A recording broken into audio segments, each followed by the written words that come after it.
Bueno, es la doctora Patricia Galeana, historiadora. Ha sido investigadora en el Instituto de Investigaciones Históricas de la Universidad Nacional Autónoma de México y es catedrática en la Facultad de Filosofía y Letras de la propia institución. Ha impartido cátedra en universidades extranjeras, como la Universidad Autónoma de Madrid,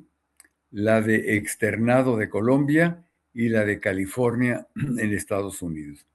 Ha dirigido 10 instituciones académicas, entre ellas el Acervo Histórico Diplomático Genaro García, el Archivo General de la Nación, el Instituto Nacional de Estudios Históricos de las Revoluciones de México, entre otros. Fue embajadora de México en Colombia y presidenta de la Comisión de Historia del Instituto Panamericano de Geografía e Historia de la Organización de Estados Americanos. Es presidenta de la Asociación de Especialistas sobre la Reforma, la Intervención Francesa y el Segundo Imperio. Es miembro correspondiente extranjera de la Academia Nacional de la Historia del Ecuador desde el año del 2020. Autora de 16 libros, de 104 capítulos de libros, coordinadora de 328 obras y prologuista de 70 obras de historia política, diplomática y de género. De la materia que hoy nos ocupa, ha publicado como autora, la pueden anotar porque siempre nos preguntan la bibliografía, como autora, La fascinación por el imperio, que tuvimos el gusto y el honor de publicarlo aquí en el Centro de Estudios de Historia de México en el 2011, actualmente agotado, pero está en línea porque está digitalizado. Otro más, Las relaciones Iglesia y Estado durante el Segundo Imperio, publicado por el Instituto de Investigaciones Históricas de la Universidad Nacional Autónoma de México. Y como coautora y coordinadora, Relaciones Estado-Iglesia, Encuentros y Desencuentros. Otro más, Encuentro de Liberalismo y Secularización del Estado y la Sociedad. Publicado por el Senado de la República en el 2010. Como coautora del Estado Confesional al Estado Laico, en Memorias, la Historia, sus Pasos y Nuestra Identidad, publicado por el Tribunal Superior de Justicia del Distrito Federal en el 2010. Podríamos hablar muchísimo más sobre su currículum, nos llevaría prácticamente la hora de la conferencia, pero bueno, le vamos a dar la palabra nuevamente agradeciéndola por este apoyo que nos ha dado al Centro de Estudios de Historia de México, Fundación Carlos Slim. Como siempre, contamos con su generosidad. Muchas gracias, doctora. Y pues sin más, le vamos a dar la palabra para escucharla con un gran gusto. Adelante, doctora.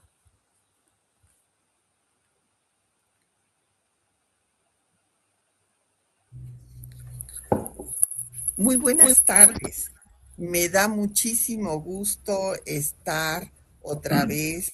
en el Centro de Estudios de Historia de México de la Fundación Carlos Slim. Saludo a toda la audiencia y a mi colega y gran amigo, el doctor Manuel Ramos, director del centro, y a todo su equipo. Y pues me da mucho gusto también participar en este ciclo Historia de las Relaciones México-Francia, con un tema que marca un antes y un después en la historia de México, que fue la intervención francesa. Pues para que sea más didáctica la exposición, me voy a permitir pasar un PowerPoint. Y pues el título es muy sugerente. El título fue de nuestro director, el doctor Manuel Ramos, México en la mira de Napoleón III. Y en efecto, pues vamos a ver por qué es que México estuvo en la mira de Napoleón III, pero también en pues la mira de las grandes potencias de la época, que cada una quiso pues intervenir en nuestro país, sino con una intervención política para establecer otro gobierno, sí para ocupar el lugar de la antigua metrópoli española y sacar provecho de la nación mexicana, sobre todo de la riqueza de su territorio y de su posición geoestratégica. ¿Cuál es esta posición geoestratégica? Bueno, pues es en el centro entre las dos Américas. Es la frontera de Iberoamérica con la América anglosajona y protestante. Y pues el mundo iberoamericano católico. Y pues recordando las palabras de mi querido maestro, el doctor Juan Ortega y Medina, era la América católica idealista frente a la América anglosajona protestante pragmática. Y tenía pues inclusive tiene forma de cuerno de la abundancia nuestro territorio, y en efecto tiene grandes recursos naturales y además una posición geoestratégica para comunicar a los dos océanos. Y esto se planteó desde la conquista en el siglo XVI. Carlos V pues va a encargar a Hernán Cortés el buscar la comunicación entre los dos océanos. Es por ello que hace su viaje a las Cibueras y reporta al emperador que no hay ninguna comunicación entre los dos océanos. Carlos V no queda muy satisfecho con el informe de Cortés y manda a un grupo pues independiente a explorar el territorio del Istmo mexicano para ver si de verdad no había un paso entre los dos océanos. Había la pues convicción de que esta comunicación pues sería fundamental para el comercio del mundo. En la propia cédula real, Carlos V dice que abrir dicha tierra,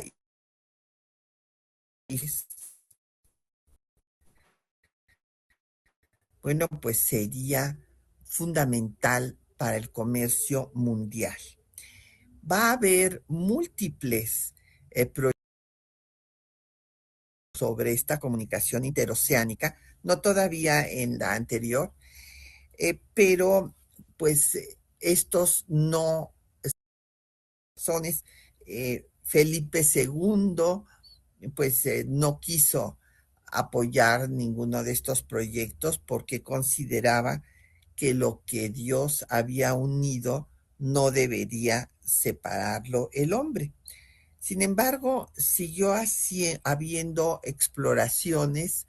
no solamente en el istmo de Tehuantepec, sino en Nicaragua, en lo que actualmente es Panamá, y en el siglo XVIII, Carlos III, este monarca de España, mandó hacer una exploración en el lugar que parecía más idóneo para hacer esta comunicación, que era justo en la barra de Coatzacoalcos y la rada de Tehuantepec. Vamos a ver, como les decía yo, que las potencias, y en este momento Francia, después de la Revolución Francesa, con Napoleón Bonaparte, Napoleón I, se convirtió en un país hegemónico en Europa y pues va a difundir las ideas de la Revolución Francesa, de la igualdad ante la ley, y a modificar la geografía política europea, expandiendo al imperio francés, inclusive a invitación de Carlos IV cuando entra en conflicto con su hijo Fernando VII, que le quiere arrebatar la corona, pues le va a pedir Carlos IV a Napoleón I que él pues decida quién va a gobernar España. Esto normalmente no se difunde mucho, pues porque es una carta pues muy eh, vergonzosa para los españoles en cuanto a que Carlos IV le pide a Napoleón que lo salve de cómo le ha arrancado el trono Fernando VII en el motín de Aranjuez, donde se ha prendido su ministro Godoy, y entonces pues Napoleón pone a su hermano José Bonaparte, pero pues recordará todo nuestro público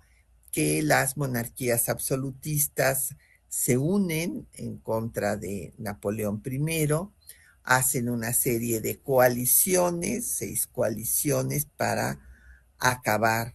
con este emperador, y finalmente lo logran, y España pues va a quedar en manos de Fernando VII y no va a poder, por esta razón, Napoleón poner en práctica la propuesta del canciller Maurice de Talleyrand. Maurice de Talleyrand fue canciller tanto del imperio como después en la restauración monárquica, y él tenía unas ideas muy semejantes a las de Pedro Pablo Abarca de Bolea, conde de Aranda, ministro de Carlos III,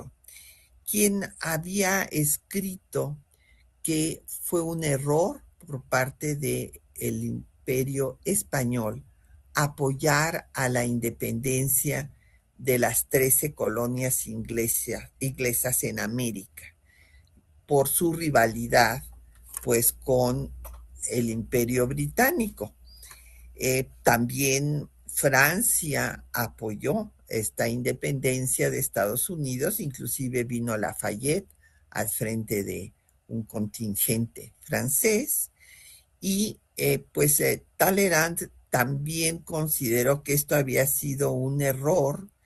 tenía gran temor de que los que se llamaban frontier men, estos norteamericanos, pues pudieran convertirse en los dueños del continente americano. Entonces Maurice de Talleyrand decía que había que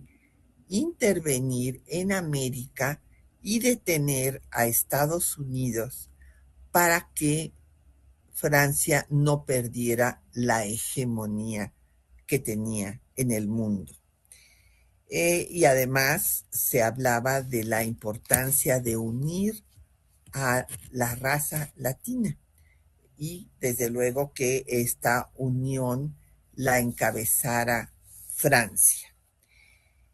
El paso interoceánico, como vemos en la siguiente lámina, fue un tema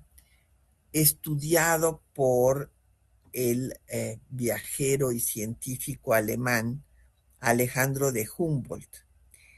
que en su ensayo político sobre la Nueva España, y hay que recordar eso, que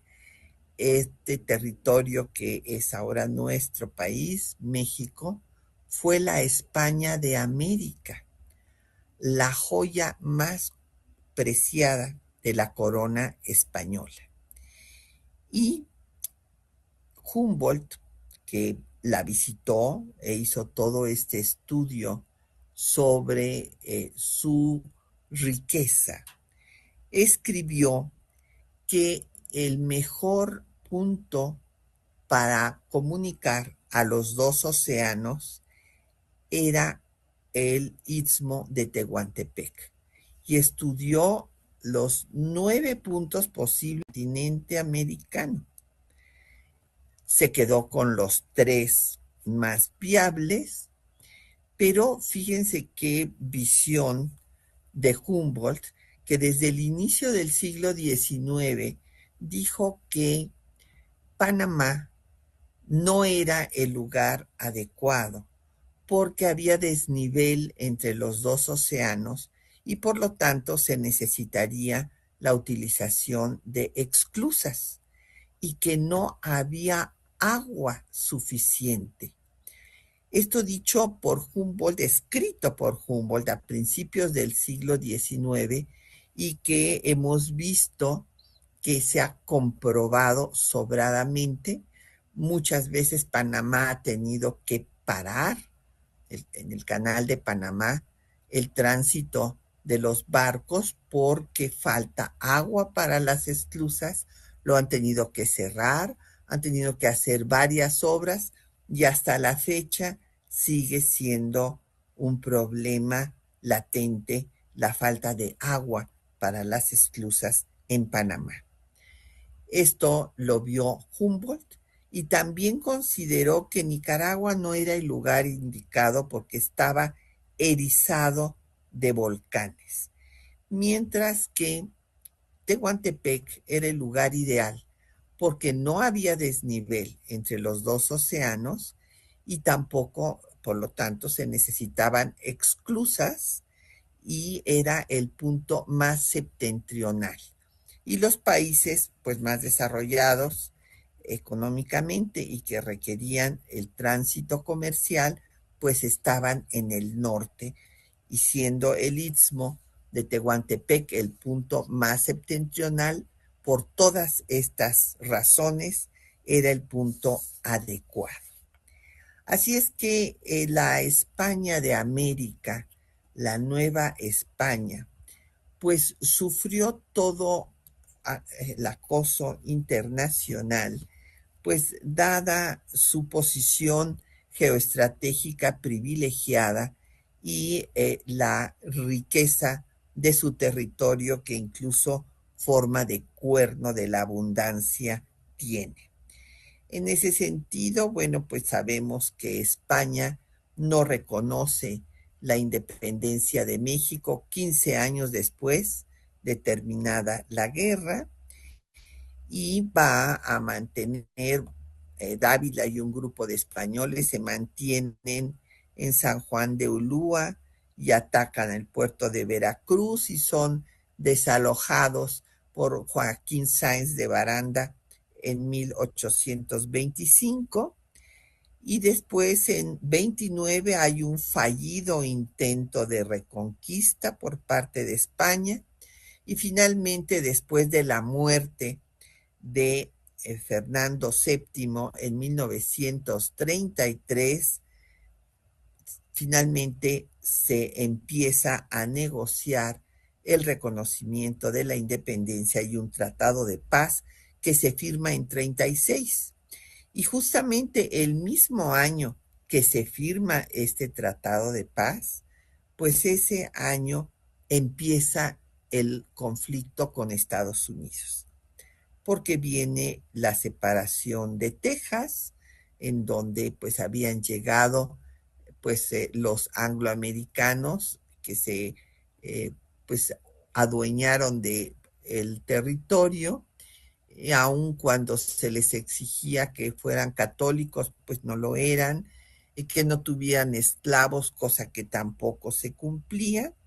y entonces pues se declaran independientes cuando en México se establece una constitución centralista.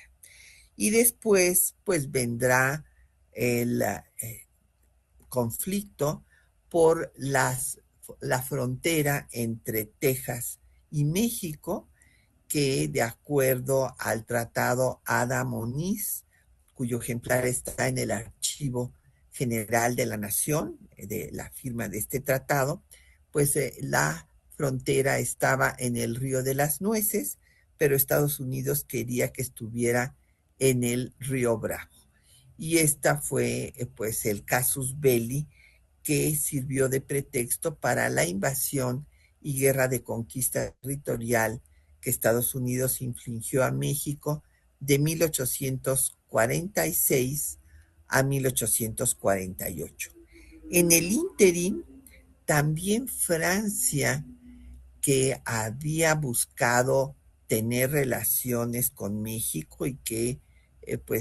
reconoció la importancia de tener pues relaciones comerciales, y estas se establecieron, y justamente es lo que estamos eh, conmemorando en este ciclo. Pues va a tener un conflicto por demandas exageradas que hacían algunos connacionales franceses, que se decían haber sido dañados por la inestabilidad política que sufrió México en el proceso de construcción de su Estado nacional, que fue muy difícil, pues ante la amenaza de reconquista 15 años y después el acoso internacional que sufrió por parte de Estados Unidos y de la propia Francia, que le cobró unas indemnizaciones cuantiosas, inclusive por los daños que había sufrido un pastelero. Por eso se le llamó Guerra de los Pasteles. Este conflicto fue concluido en 39, se firmó la paz, se fue la escuadra francesa y México pagó la indemnización requerida. Pero fue una primer acercamiento de los franceses al territorio nacional. Y el tema de Tehuantepec, pues seguirá siendo un tema importante. Y el personaje,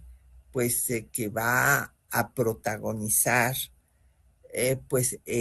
la llamada intervención francesa, en la que se pretendió por parte de Napoleón III establecer un imperio subsidiario del suyo en México, pues tiene antecedentes que es importante recordar. El hijo, de Napoleón I murió,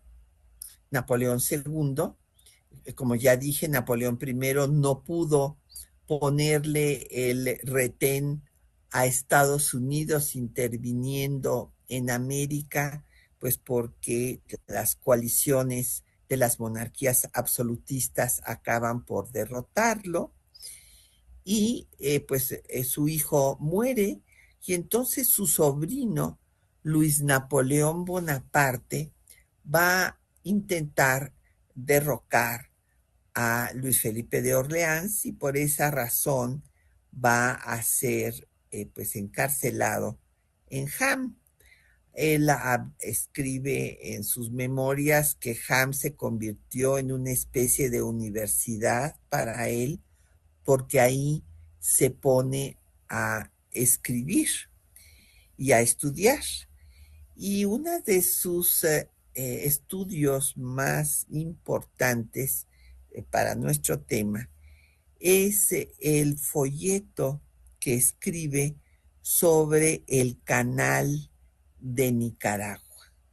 para unir a los océanos Atlántico y Pacífico. Y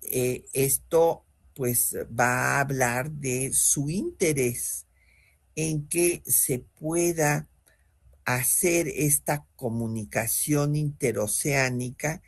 que no solo va a acortar la distancia para Europa, América y Oceanía, sino que hará la comunicación más fácil, y aquí está un párrafo escrito por él, con China, Japón, Nueva Zelanda y Nueva Holanda. Y todo ello, pues esta comunicación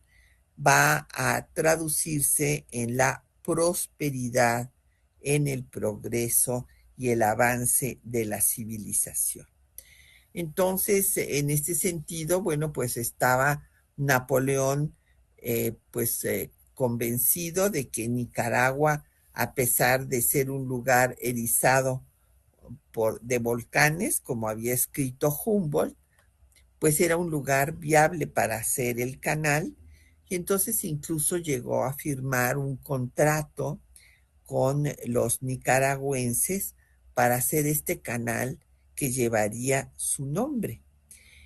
Cabe destacar que Napoleón, Luis Napoleón,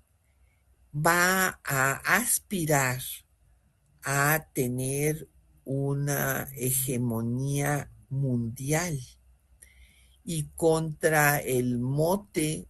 el sobrenombre que le puso Víctor Hugo de que era Napoleón el Pequeño, comparado con su tío que era el Grande, pues Luis Napoleón, que va a ser Napoleón III, se querrá convertir en el emperador con hegemonía mundial. Y va a planear, y esto hay que decir, hay una academia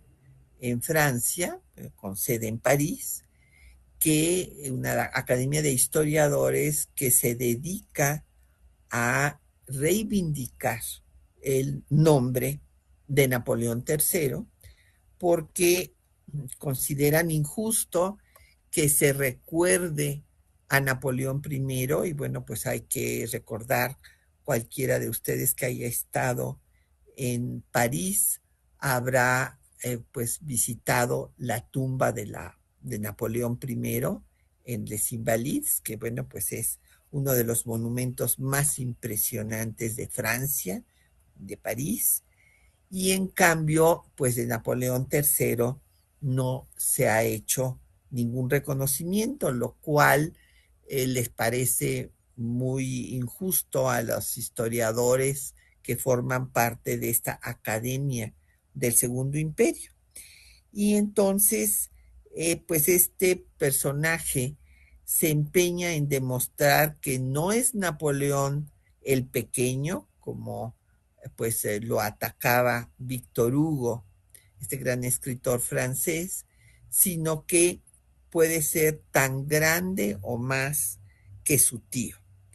Entonces va a planear no solo el canal de Nicaragua, que bueno, ese quedará pendiente, pero él va a apoyar la realización del canal de Suez, que fue inaugurado con el diseño de Fernando de Lesseps en 1869. Así pues, Napoleón va a planear un imperio mundial y va a contar con un intelectual francés que va a tener ideas muy semejantes a lo que habían escrito tanto Humboldt sobre la riqueza mexicana y la situación privilegiada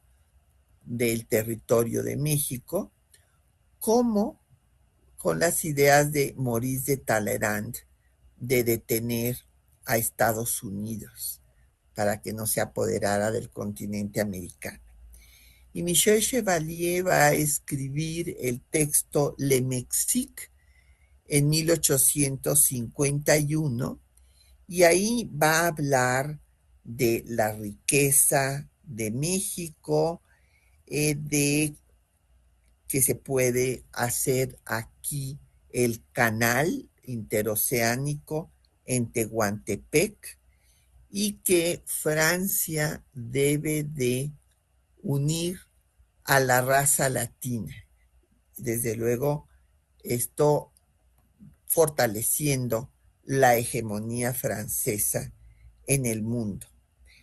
Cuando venga la intervención que encabezará Napoleón III a México, se va a hacer una comisión científica de Francia, así como Napoleón I hizo la comisión científica para estudiar Egipto, la cultura egipcia.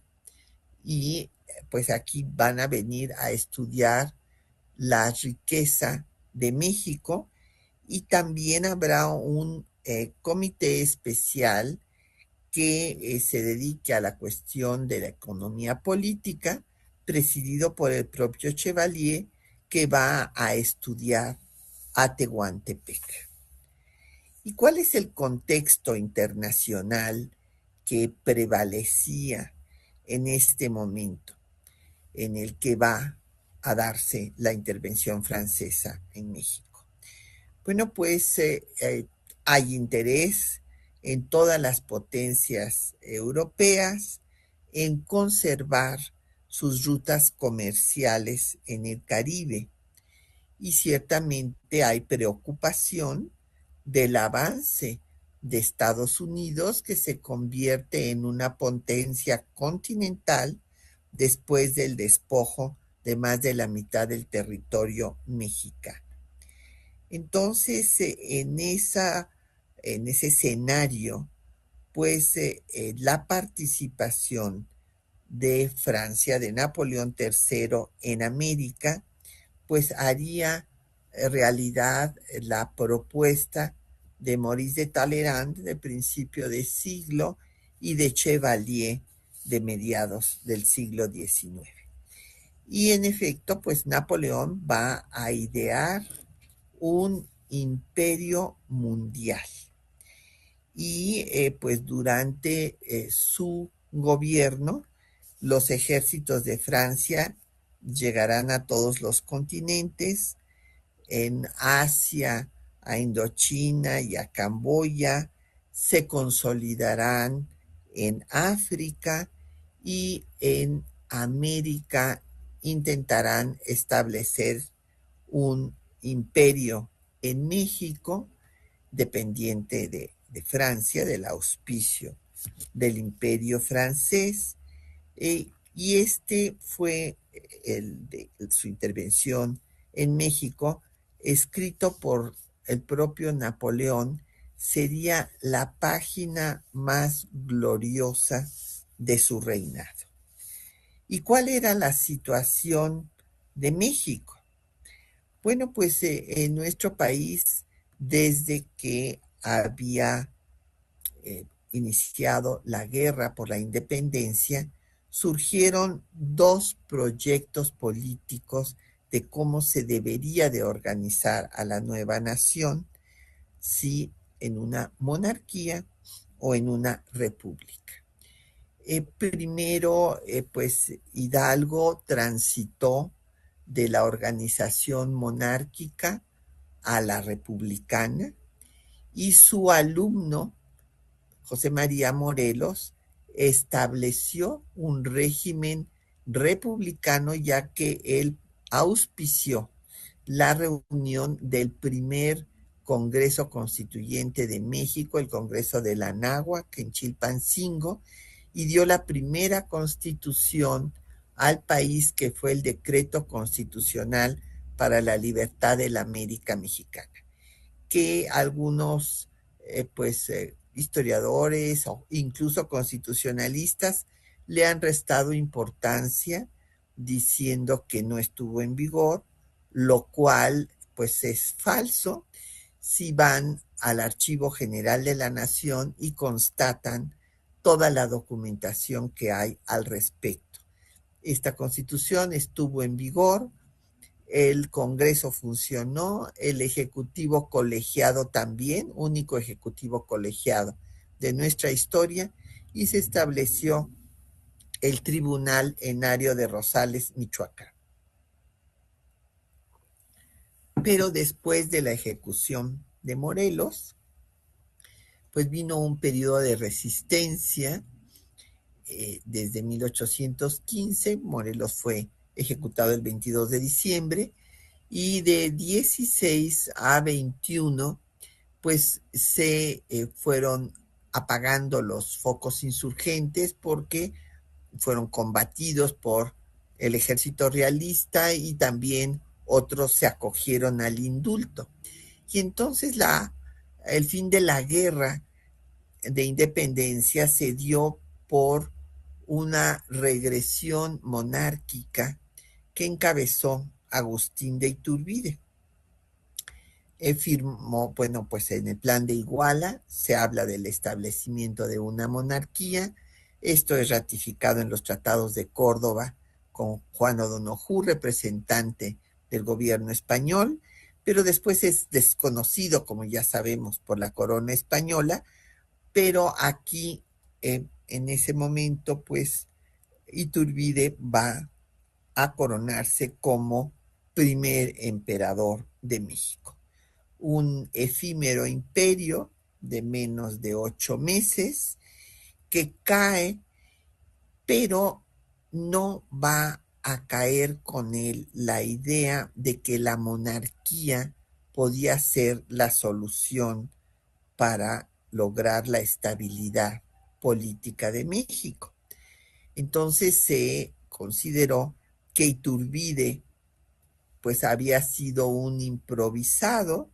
no había nacido para gobernar y por esta razón su imperio había fracasado.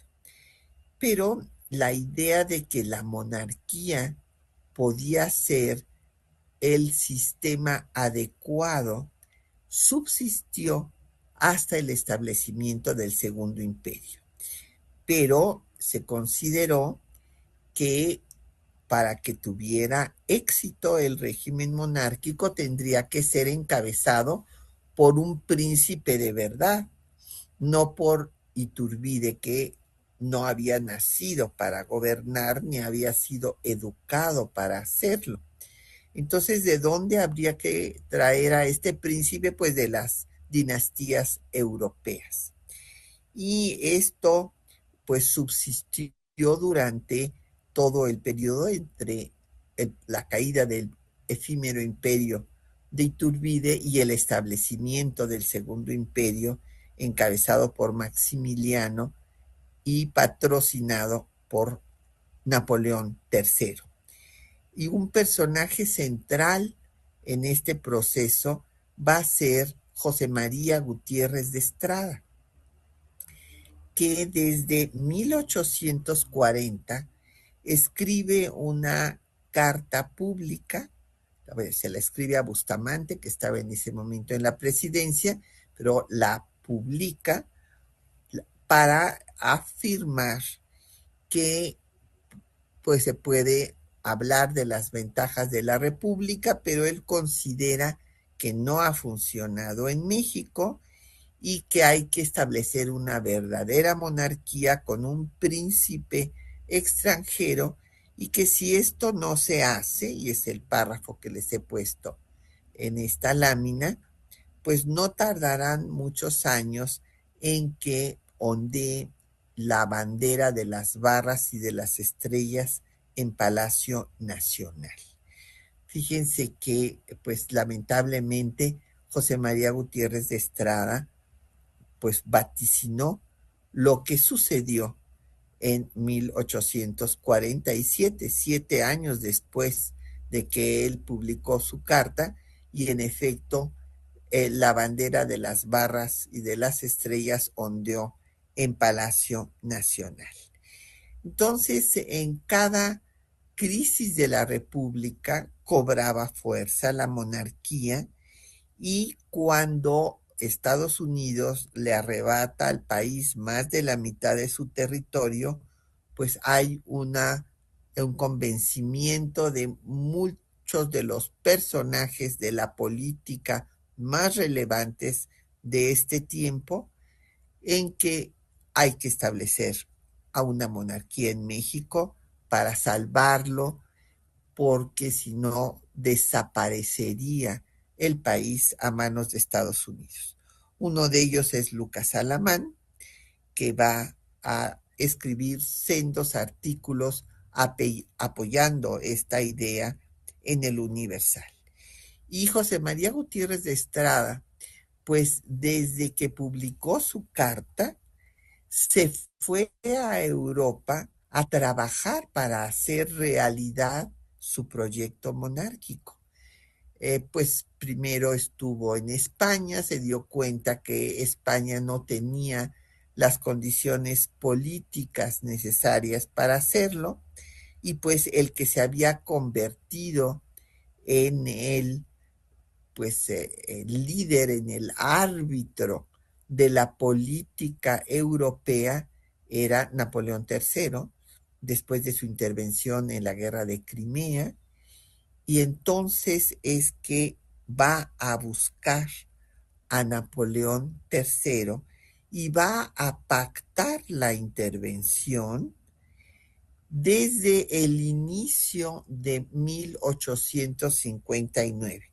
Quiero hacer hincapié en esto porque hay muchos textos que erróneamente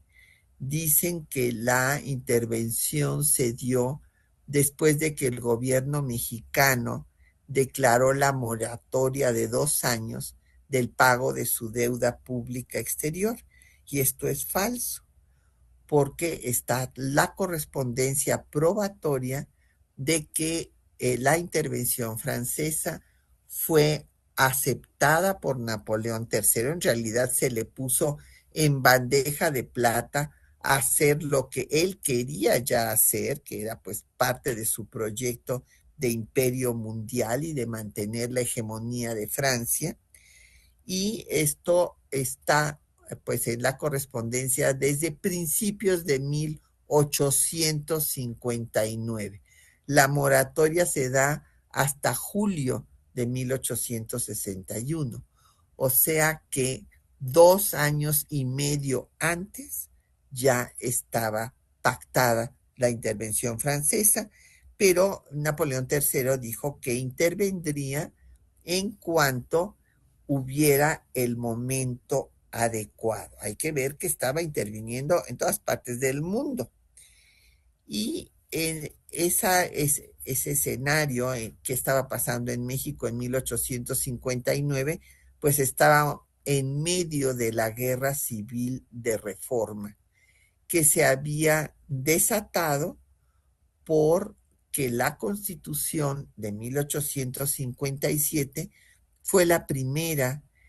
que no estableció la intolerancia religiosa, o sea, dejaba la posibilidad de que hubiera libertad de cultos implícitamente, y además facultó al Estado para legislar en materia de cultos religiosos. Por esta razón, la Iglesia Católica condenó a la Constitución de 57 y excomulgó, pues, su arma más poderosa, a todo aquel que la jurara, y pues esto llevó a la guerra civil de reforma de 3 años. Entonces, en medio de esa guerra civil es cuando se pacta la intervención y la Iglesia Católica va a apoyarla para que se derrote al gobierno liberal. El gobierno liberal, como ustedes recordarán, va a ganar en la guerra civil, en la batalla de Calpulalpan, pues va a ser derrotado el ejército del llamado Supremo Gobierno Conservador, y entonces pues la Iglesia va a presentar a los franceses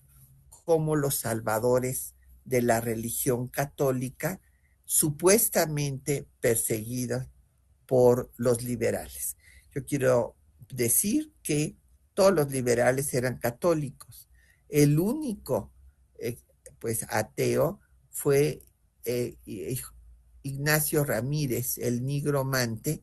que declaró en su discurso de ingreso a la Academia de Letrán: Dios no existe, el hombre se sostiene a sí mismo. Pero todos los demás eran católicos, pero no eran clericales. ¿Qué quiere decir esto? Que si bien profesaban la religión católica, no estaban de acuerdo con que los miembros de la iglesia utilizaran su calidad sacerdotal para hacer política, así como tampoco estaban de acuerdo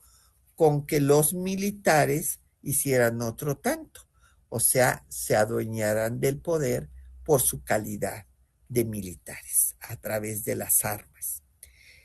Entonces, pues en esta coyuntura internacional y nacional, pues tenemos que Napoleón III va a poder poner en práctica, como vemos en la siguiente lámina, sus ideas, estas ideas pues que había expuesto Maurice de Talleyrand de principio de siglo y Michel de Chevalier a mediados del siglo XIX,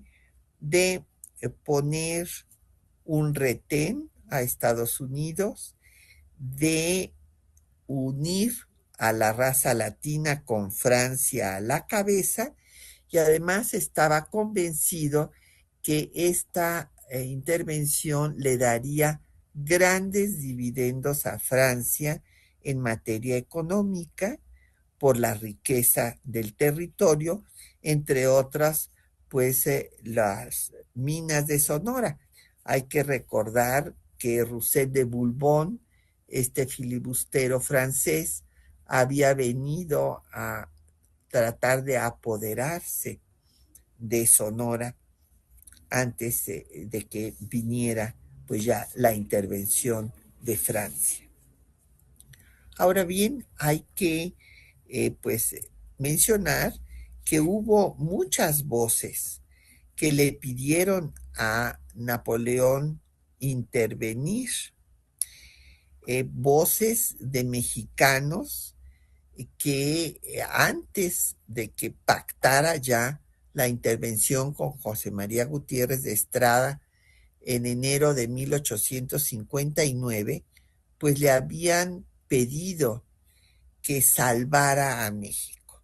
Es el caso de José Ramón Pacheco, que fue ministro plenipotenciario de México en Francia, de Tomás Murphy, que fue el representante de nuestro país en Inglaterra, y también voces francesas, como el marqués de Radepont,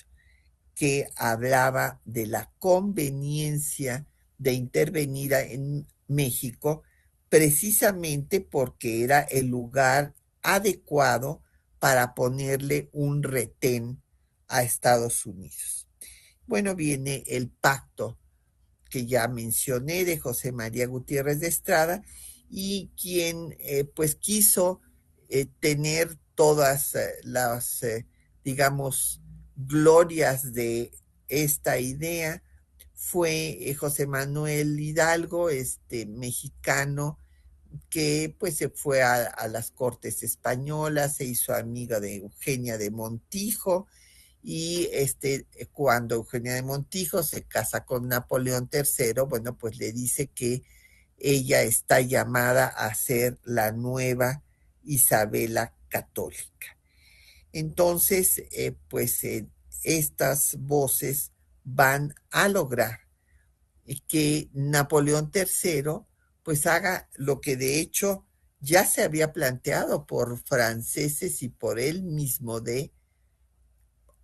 fortalecer su hegemonía mundial deteniendo a Estados Unidos. Aquí les puse también una carta de Gutiérrez de Estrada donde pues se expresa a Hidalgo que es necesario establecer por la fuerza la monarquía. Y este pacto, pues como les decía, tenemos muchas pruebas. Aquí en la siguiente lámina vemos pues la carta que interceptó Gutiérrez de Estrada, perdón, la carta la interceptó Santos Degollado. Santos Degollado, como ustedes recordarán, era el general en jefe del ejército liberal del gobierno constitucional encabezado por Juárez durante la Guerra Civil de Reforma, y él es el que va a interceptar la carta de Gutiérrez de Estrada sobre el pacto con Napoleón. Otras pruebas, bueno, fue que la elección de que Maximiliano viniera a México la toma Napoleón después de la guerra del Piamonte. Napoleón había conocido a Maximiliano porque su hermano, el hermano de Maximiliano, Francisco José de Austria, lo había mandado para que convenciera a Napoleón de no intervenir en Italia a favor de la unidad italiana que encabezaba Cavour y pues en contra de los intereses de Austria. Ahí primero Maximiliano se expresa en forma muy despectiva de Napoleón, lo consideraba un bufón de circo porque no pertenecía a una casa dinástica, pero después Napoleón acaba envolviéndolo y ahí se da cuenta Napoleón de que Maximiliano es el personaje adecuado para encabezar su empresa imperial en México. Y esto va a decidirlo después de la Guerra del Piamonte, en la que pues él interviene a favor de los italianos y en contra de los intereses austriacos, derrotando a Austria, y después va a escribir que por esa razón elige a Maximiliano. Desde entonces, y hay cartas como la de Andrés Oseguera, mexicano amigo de Melchor Ocampo, que desde septiembre de 1859, fíjense que desde cuándo, le dice que no va, les dice a Ocampo que no va a ser un Borbón, sino un Habsburgo el que va a mandar Napoleón III a México. Gregorio Barandarian, el representante del gobierno mexicano conservador en Estados Unidos, se entera de que Melchor Ocampo está negociando el reconocimiento de Estados Unidos al gobierno de Juárez en Veracruz, porque primero Estados Unidos en la Guerra Civil de Reforma había reconocido al gobierno que estaba encabezado por los conservadores y que eran dueños de la Ciudad de México como gobierno de facto. Y entonces Ocampo logra que Estados Unidos reconozca al gobierno constitucional, aunque esté establecido en Veracruz y no en la capital de la República, y pues se firma el proyecto del Tratado Maclean-Ocampo, que nunca va a ser aprobado, porque era el tratado que hacía efectivo el artículo octavo del Tratado de la Mesilla, que firmó Santa Anna vendiendo el Valle de la Mesilla a Estados Unidos y que en el cual ya se comprometía el paso de personas y mercancías por Tehuantepec, por el paso que se hiciera. Pero faltaba el paso de tropas. Y esto es lo que se va a añadir como una especie de alianza militar para prepararse en contra de la intervención francesa.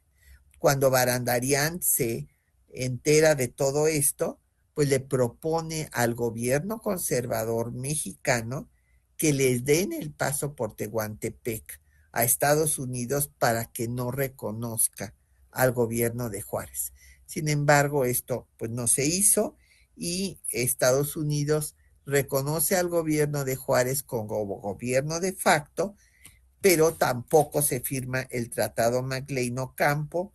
porque primero fue rechazado por los proteccionistas estadounidenses, tanto republicanos como demócratas del norte y del sur, todos eran proteccionistas, y después cuando quisieron reabrirlo ya Juárez no lo aceptó. La elección del emperador, como había yo dicho, la explica el propio Napoleón en una carta al conde de Flo, que era su embajador en Inglaterra, señalándole que es el candidato idóneo para distender las relaciones con Austria, que se encontraban pues muy mal después de la guerra de Piamonte. Y José Manuel Hidalgo se atribuye pues todo el mérito, pero esto es falso, porque se viene abajo con las fuentes primarias, con la carta del propio Napoleón explicando cómo estuvo la decisión. Evidentemente José Manuel de Hidalgo no era nadie para Napoleón III, que era el que estaba patrocinando pues todo este intento imperialista en México. Y Napoleón había dicho a Gutiérrez de Estrada, según consta en la correspondencia que les decía que fue interceptada por Santos de Gollado, había dicho que se esperaría la coyuntura adecuada para intervenir en México. Y esa coyuntura pues se dio precisamente cuando Estados Unidos pues va a estar en la guerra de secesión entre los estados del norte y del sur, los antiesclavistas del norte contra los esclavistas del sur. Era el momento adecuado para intervenir en México y además, pues el gobierno constitucional de Juárez, al ganar la guerra civil, va a buscar pues sacar al país de la situación dramática en la que se encontraba y pide a a los países a los que se les debía que le dieran 2 años para pagarles, porque la economía, pues que había nacido en bancarrota desde la independencia, pues después de todas estas guerras y de la guerra civil de 3 años, pues no había dinero para lo más indispensable. Entonces da una moratoria de 2 años, pero pues esto, más la guerra de secesión, pues es el momento ideal para Napoleón III, y él promueve la Convención de Londres para hacer la alianza tripartita e invitar a los ingleses y a los españoles a cobrar a México sus deudas. México deroga la moratoria antes de que lleguen las escuadras de la alianza tripartita a Veracruz, gracias a los informes de un gran héroe de la diplomacia mexicana, que es don José de Jesús Terán, que era el representante del gobierno de Juárez en Europa. Imagínense, él solo, sin que se le pagara su salario, finalmente muere de pulmonía, pues después de estar viajando a las capitales, pues de París, a Londres, a Madrid, y va a Miramar a tratar de convencer a Maximiliano de que no venga a México. Él es el que le avisa al gobierno mexicano que ya viene esta, pues, 3 escuadras extranjeras a, pues, atacar al país, y entonces se deroga la moratoria, por lo que cuando llegan los ejércitos, la escuadra inglesa, la española y la francesa, pues se firman los tratados de la soledad y se desaparece la alianza tripartita, se firman acuerdos bilaterales con España y con Gran Bretaña, y ya se desenmascara la intervención francesa que avanza para tomar Puebla. Es interesante recordar que Juan Prim, quien encabezaba la escuadra francesa, pues destaca que pues los franceses van a fracasar al tratar de establecer un imperio en México y que solo serán dueños del territorio que pisen. Estados Unidos se declara neutral porque, pues, estando en su guerra civil de secesión, no querían que los franceses pues intervinieran apoyando a los confederados del sur.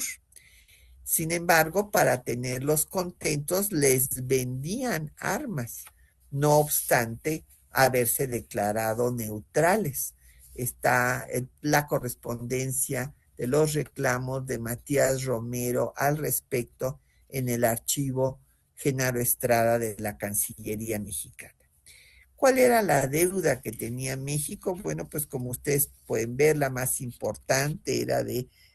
pues más de 68 millones con los ingleses, con España casi 9 millones y con Francia apenas 77. Entonces, pues la deuda fundamental pues era con los ingleses. Y viene pues esta batalla central que quisiera yo comentar brevemente en la siguiente lámina, que es la batalla del 5 de mayo. Como decía yo, llegan las escuadras, se disuelve la alianza, se llegan a acuerdos bilaterales con los ingleses y con los españoles, y los franceses avanzan.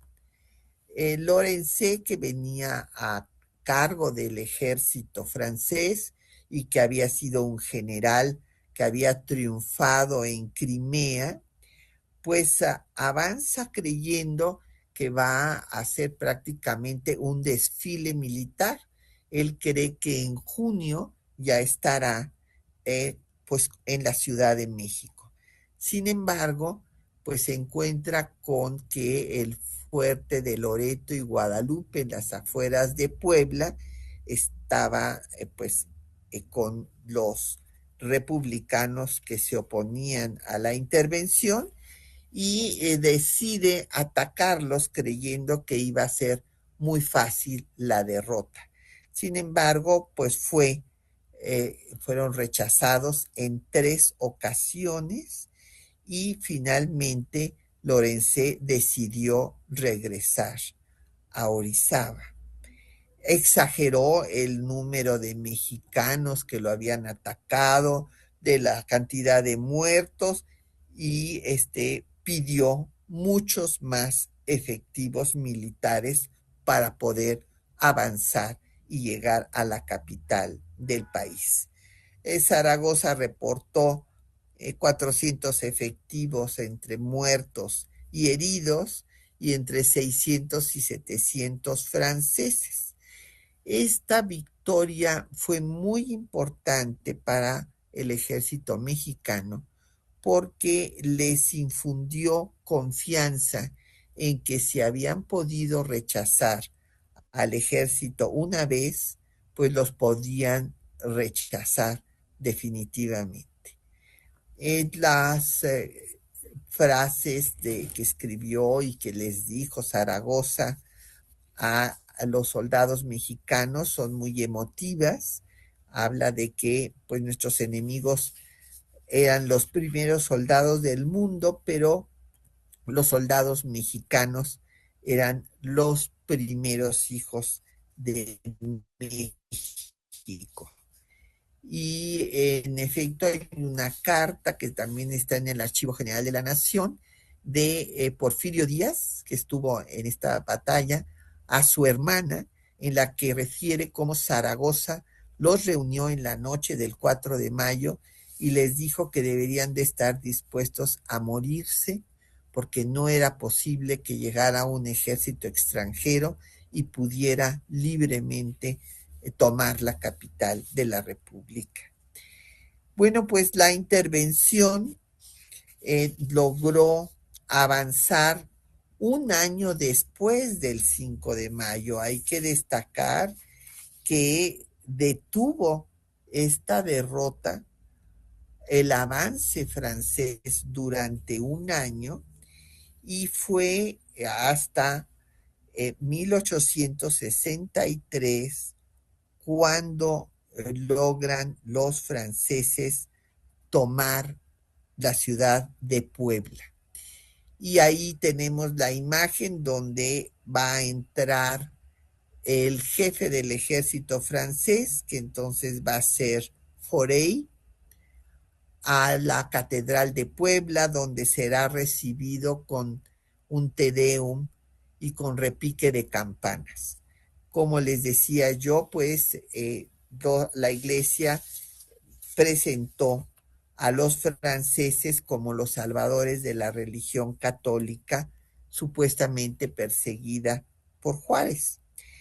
Pero, pues, ¿qué creen? Que se van a dar terribles enfrentamientos entre el ejército francés, el comandante del ejército francés, y las autoridades eclesiásticas. Lanzarás una proclama Forey a su entrada a la Ciudad de México en junio de 63, diciendo que no se va a molestar a los poseedores de los bienes nacionalizados de la Iglesia por las reformas de Juárez, y que si bien la religión católica será protegida, el emperador de Francia, Napoleón III, verá con muy buenos ojos que se establezca la libertad de cultos, pues ese principio fundamental de las sociedades modernas. Y Maximiliano, al firmar los tratados de Miramar, en sus tratados secretos, se comprometerá a establecer una política liberal. La intervención francesa pues va a tener 7 desembarcos, va a reunir a más de 100,000 efectivos, pero no va a poder acabar con la resistencia republicana. Pues la intervención va a fracasar, como vemos en la siguiente lámina. Se da pues este enfrentamiento primero con Forey y las autoridades eclesiásticas, luego Maximiliano va a ratificar prácticamente todas las leyes de reforma y también a presentar un proyecto de concordato para ejercer los mismos derechos que ejercían los reyes de España, pero bajo la autoridad del imperio liberal. De hecho, Maximiliano había dicho en su discurso de aceptación al trono que lo aceptaría para establecer instituciones sabiamente liberales. O sea, los conservadores, monarquistas, clericales, no se dieron cuenta de que se estaban poniendo en manos de Napoleón III, un orgulloso descendiente de la Revolución Francesa, que puso a un liberal como Maximiliano, orgulloso descendiente de su abuelo José de Austria, que había sometido a la Iglesia a la autoridad del Estado. Hubo enfrentamientos entre Forey y el obispo Ormaechea, entre la Bastida y que era ya arzobispo, con Bazén, y pues hubo la amenaza de cerrar los templos, y los franceses le dijeron que pues los abrirían a cañonazos. A este punto llegaron los enfrentamientos. Maximiliano fue a ver al Papa Pío IX, tratando de tranquilizar las cosas. Fue sustituido Forey por Bazén, pero siguió una política liberal, y la Iglesia pues se decepcionó de haber apoyado a la intervención y al imperio. Y pues, ¿qué pasó con la gente? Pues que la gente se desconcertó de ver estos desencuentros, y finalmente, pues después de todos los excesos del ejército francés que barría poblaciones enteras al mando de Dupin, este general contra la guerrilla republicana que había saqueado nada menos que al Palacio de Beijing, pues lo que pasó es que la gente empezó a rechazar al ejército de ocupación y apoyar a los republicanos. Y así termina pues el proyecto napoleónico de pues establecer un retén en México a Estados Unidos por la guerrilla republicana, que nunca pudo derrotar, por la oposición que surgió en el Congreso francés a la aventura napoleónica en México, por diputados como Jules Favre, Edgar Quinet, Adolfo Thiers, y además el fin de la Guerra de Secesión y el crecimiento del poderío prusiano en Europa. Por todo ello, Napoleón ordena el retiro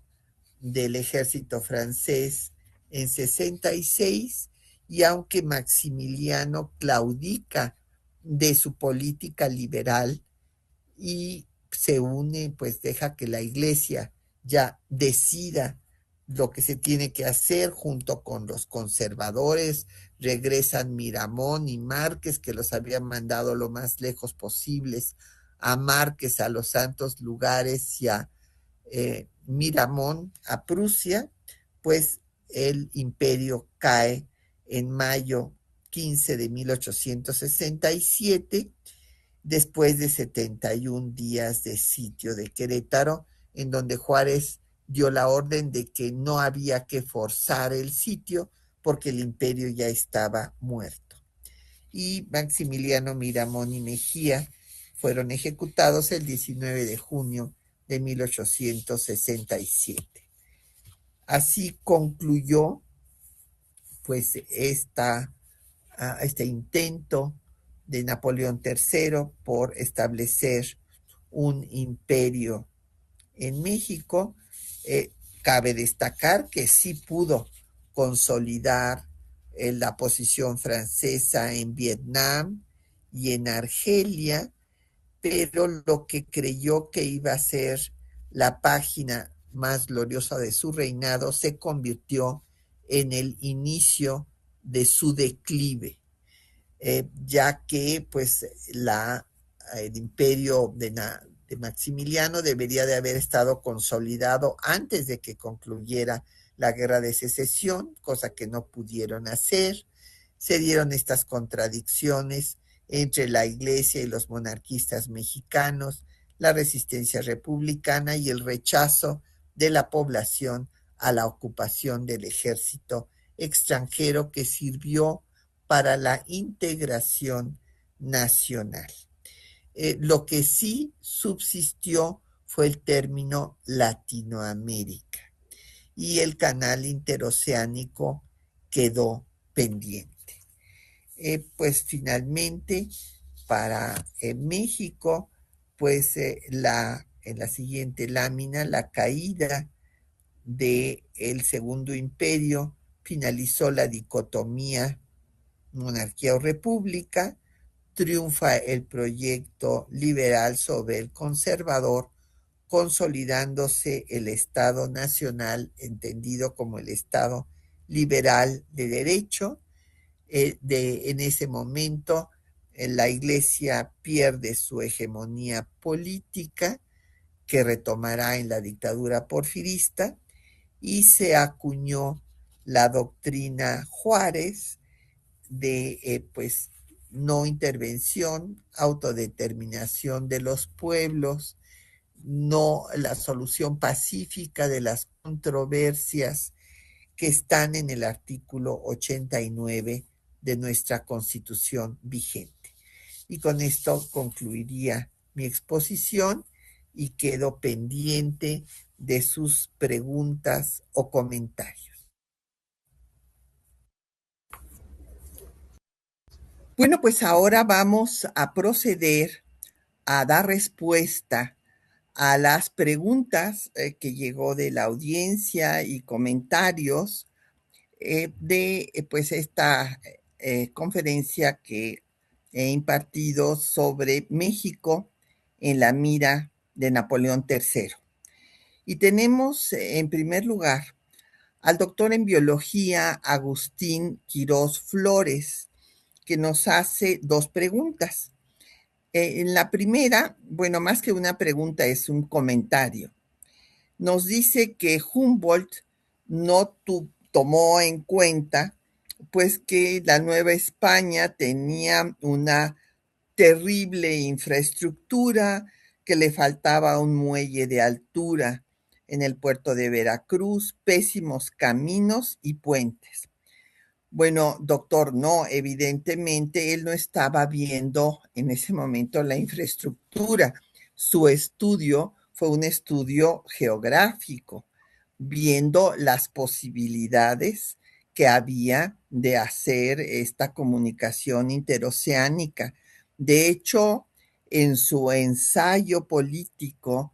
sobre la Nueva España, hace un estudio de los 9 puntos de todo el continente donde podía hacerse una comunicación, se queda con 3 y prevé con gran visión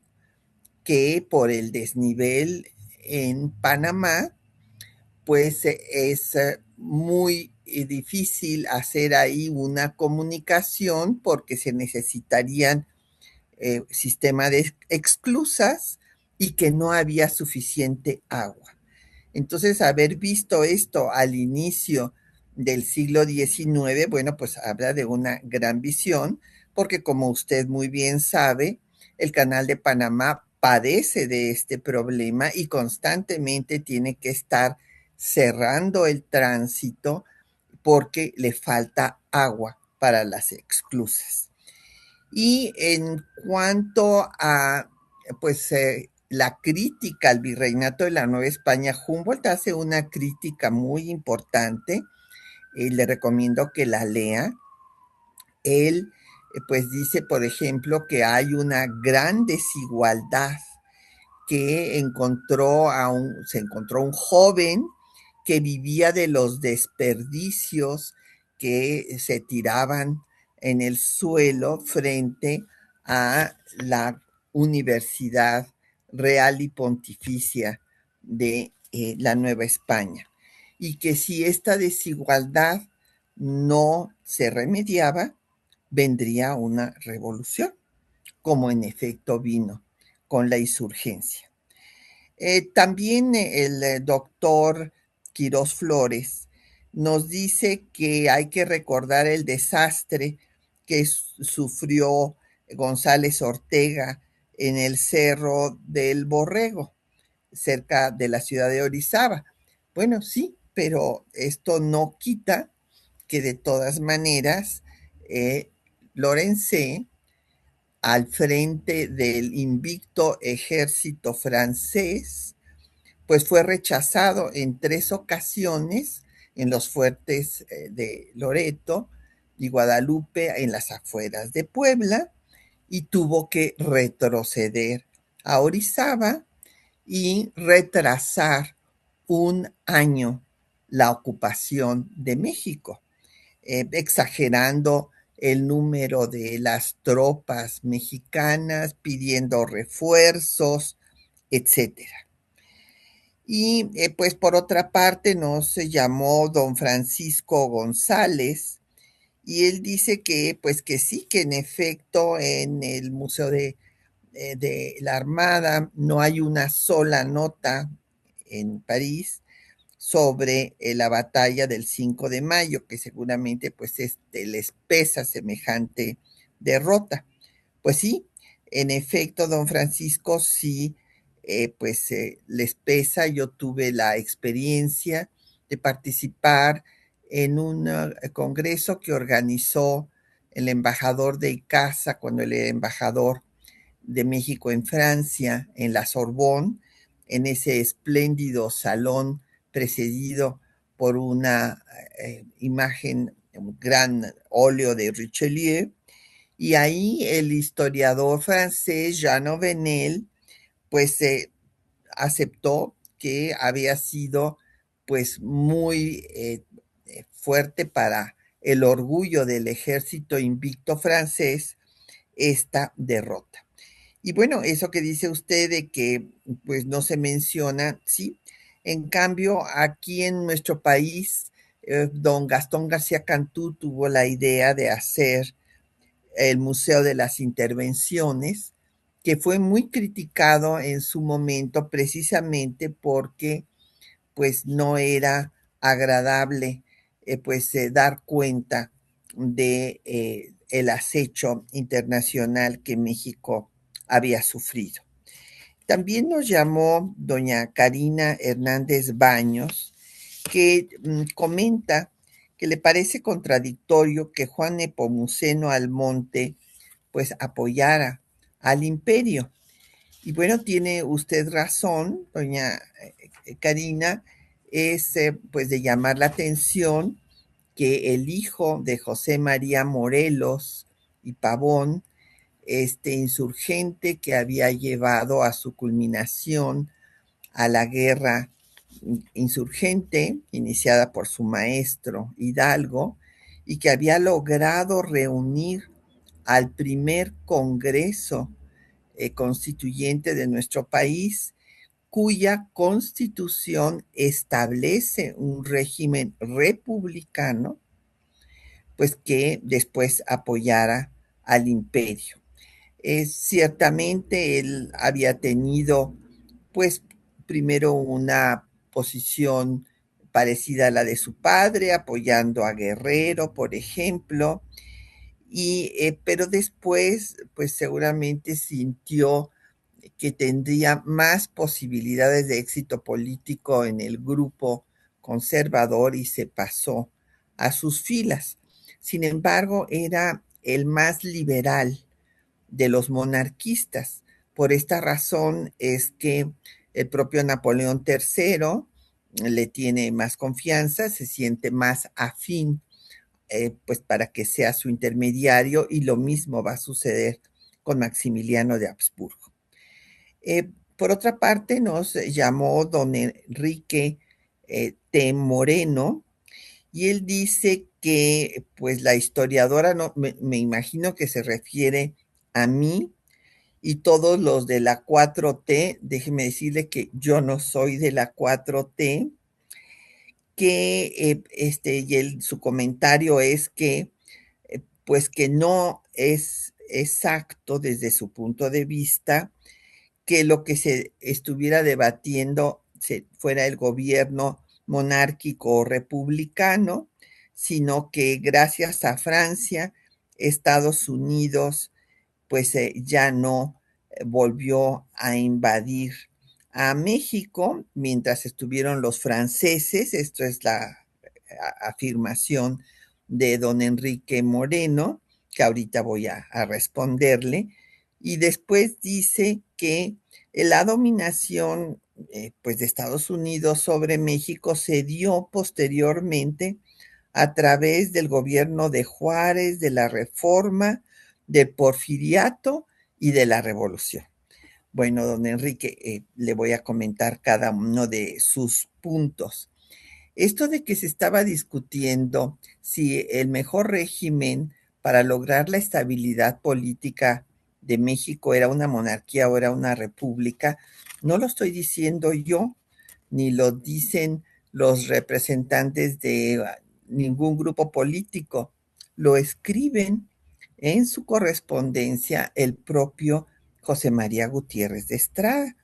Entonces usted puede leer las cartas, allí verá cuál es su posición a favor de la monarquía. Desde luego se piensa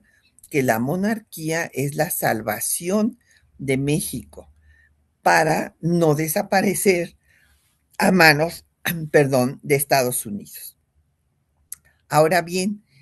cabe destacar, don Enrique, que después de la firma del Tratado Guadalupe Hidalgo,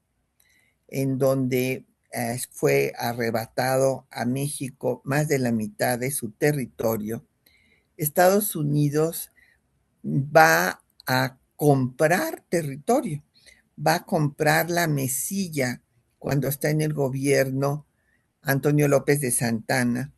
en lo que se llamó la venta Gatzen, para hacer su ferrocarril transcontinental, porque se les atravesaban las rocallosas y querían bajar al territorio de México. Ciertamente Estados Unidos no había quedado satisfecho y quería bajar la frontera a la mitad de los estados del norte del país, imagínense ustedes, quedarse con la península de Baja California y el paso por el Istmo de Tehuantepec, precisamente para hacer la comunicación interoceánica. Y ahí un ministro poco reconocido, que es Manuel Díez de Bonilla,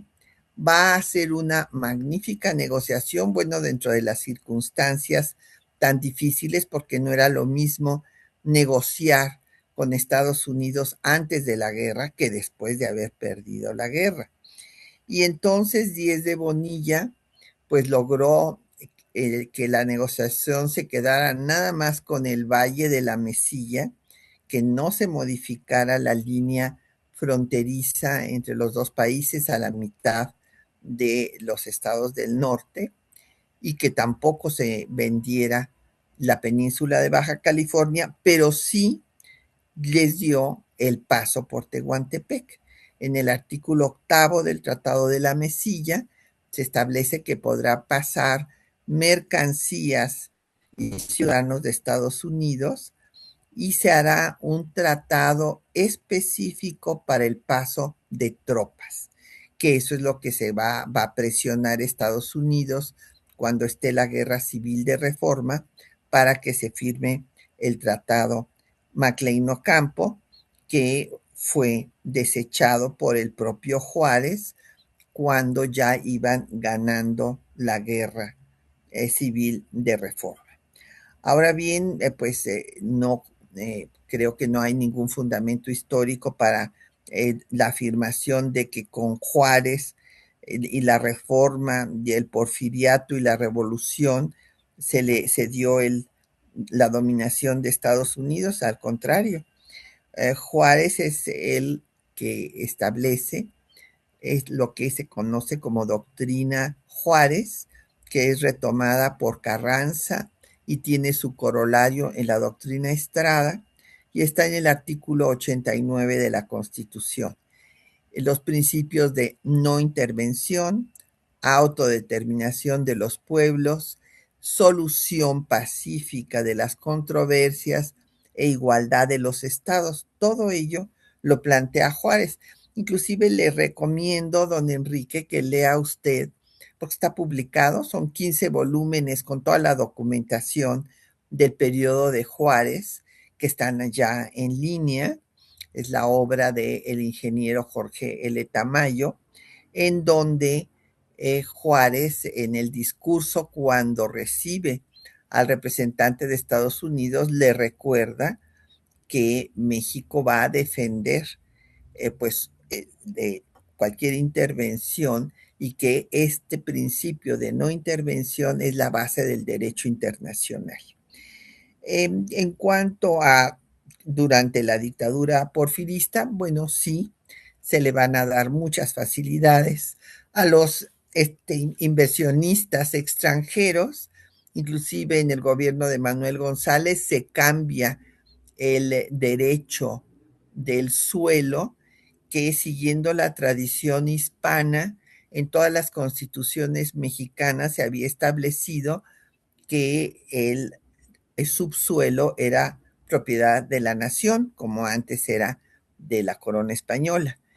Pero con Manuel González se cambió a la tradición anglosajona de que el dueño del suelo era el dueño del subsuelo. Por eso después vienen todos los problemas que se tuvieron con las compañías petroleras, hasta llegar a la expropiación de las compañías en el gobierno de Lázaro Cárdenas. Entonces, no podemos decir de ninguna manera que en la revolución se le dio la dominación a Estados Unidos. Imagínese usted, hubo un rechazo dramático del pueblo veracruzano y del ejército constitucionalista en contra de la ocupación de Veracruz, que fue en el año de 14, durante 7 meses, después de la expedición punitiva para agarrar a Villa, que duró 11 meses, y el jefe del ejército constitucionalista, después primer presidente ya con la constitución de 1917 que nos rige, pues Venustiano Carranza se negó, a pesar de todas las presiones de Estados Unidos, a entrar en la Primera Guerra Mundial y mantuvo pues su neutralidad. Por lo cual, Woodrow Wilson va a tachar a México para que no sea invitado a la Sociedad de las Naciones, sino hasta 1931. Yo le invito, y bueno, ya a todos los que estén interesados en las relaciones México-Estados Unidos, hay un diplomado en donde desde hace muchos años yo doy la parte histórica en el Centro de Estudios sobre América del Norte de la universidad. Y también les recomiendo la lectura de la historia binacional México-Estados Unidos, que yo coordiné y de la que soy coautora. Esta fue publicada por el Instituto Nacional de Estudios Históricos de las Revoluciones de México y la editorial Siglo XXI, y ahí podrán ustedes ver la visión tanto de historiadores mexicanos como de historiadores estadounidenses sobre las relaciones entre los dos países. Y finalmente, pues si quieren escuchar los programas que tengo de temas de nuestra historia, ya con más de 30 años de antigüedad, que pasan en Radio UNAM todos los viernes, quedan en Spotify para que ustedes los escuchen a la hora que guste. Y bueno, la segunda pregunta de don Enrique T. Moreno es que pues la batalla de Puebla no tuvo ninguna importancia y que solamente se utiliza con fines cívicos para los estudiantes de primaria, y que Francia estuvo 5 años en México y que en esos 5 años pues no hubo invasión norteamericana. Bueno, pues no, ni tampoco después, cuando triunfa la República. ¿Y sabe usted por qué no? Pues porque estaban en la guerra de secesión. Inclusive se declaran neutrales frente a la intervención francesa sin aplicar la doctrina Monroe,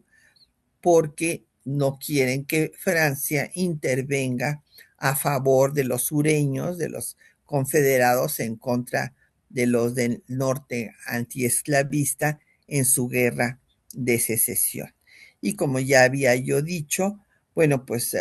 ya les di bibliografía, y sobre todo le recomiendo a don Enrique que vea usted fuentes originales, porque no se quede con lo que yo le digo o con lo que lee de cualquier otra fuente secundaria, sino que vean los informes, por ejemplo, de Lorenzé y de Zaragoza sobre la batalla. Ahí verá usted que hay una defensa valiente de los mexicanos, a pesar de que se estaban enfrentando al ejército invicto de Francia. Y pues va usted a ver también cómo pues Lorenzé exagera el número de muertos y pide una cantidad terrible de efectivos para poder avanzar y pues llegar hasta la capital del país. Y hay una carta, fíjese, don Enrique, una carta que como yo viví 6 años en el Archivo General de la Nación, ahí en Lecumberri, tuve la oportunidad de pues revisar todos los archivos que tenemos sobre este tema, y hay una carta muy interesante de Porfirio Díaz, que participó en la batalla de Puebla, a su hermana. O sea, esto no es para fines políticos, no, no, no, es una carta que le escribe a su hermana. Es una carta realmente conmovedora, porque dice que Ignacio Zaragoza les citó la noche del 4 de mayo para decirle que tendrían que estar dispuestos a la muerte, porque no podían dejar que un ejército invadiera al país y llegara a la capital sin encontrar una resistencia. Les hizo un llamado a su patriotismo, y pues acaba diciéndole Porfirio Díaz que sí, que todos estaban dispuestos a morir antes que dejar pasar al ejército invasor. Así es que le recomiendo esas lecturas, don Enrique. Y pues finalmente, doña Karina Hernández Baños dice que, bueno, pues que la batalla se ganó porque el clima favoreció. Bueno, me parece que estos son, pues, quererles quitar mérito, y estos comentarios, así como los de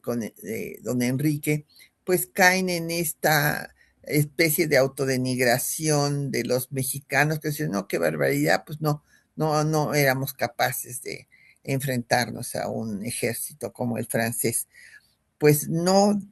doña Karina, discúlpeme, pero imagínese usted si Lorenzé, que había estado en la guerra de Crimea, que duró más de 2 años y medio, y que había estado luchando en la nieve, usted imagínese si no iba a poder resistir una lluvia. Entonces, este tipo de comentarios, pues son los que pues hacen personas que tienen pues una visión tal vez ideologizada de la historia, que quieren defender ciertas posiciones políticas del pasado y del presente, pero yo les recomiendo que vayan a las fuentes originales y que pueden ustedes ahí constatar lo que yo les he expuesto está fundamentado todo en fuentes primarias. Muchas gracias por su atención. A la doctora Patricia Galeana le damos las gracias por haber, más bien dicho, informado con sus investigaciones que durante años las ha estado realizando para darnos esta interesante conferencia, y nos queda muy, muy claro el proceso histórico desde el virreinato hasta el siglo XIX, en que viene la intervención francesa y que de alguna manera nos dejó muy claro cuáles fueron los objetivos de esta intervención, qué fue lo que sucedió y el drama, obviamente, de Maximiliano de Habsburgo. Por otra parte, muchas gracias por habernos seguido. Creo que aprendimos mucho y los esperamos para nuestra próxima conferencia, que va a tener lugar el miércoles 20 de mayo, que lleva por título En torno al afrancesamiento porfiriana, antecedentes, auge y remanentes, del doctor Jacques Père. Así que los esperamos aquí. Muchísimas gracias y nos vemos la próxima semana. Hasta pronto.